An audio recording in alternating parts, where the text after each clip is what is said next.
it's not for everyone, but it's an opportunity to be in this business.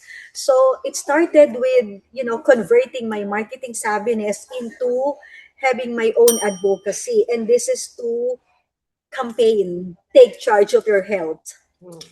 like like for us, we're so blessed to be at this age, and yet very active, very energetic, but not all people are like that at this point, no? So how do we now make them be like us? So we educate people, and that's where my passion is right now. I've been going to different places, talking to different companies, different people, meeting new partners, trying to put everything together, that the very basic in life is to stay healthy.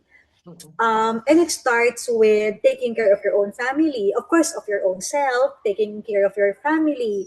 I preach the same good news to my daughter, my sons, my grandchildren. They know that, oh, that's not healthy. Hot dog is not healthy. They know that. So you start with your own family, and then in your office. So I make sure that whatever good habits I have, I share it to them.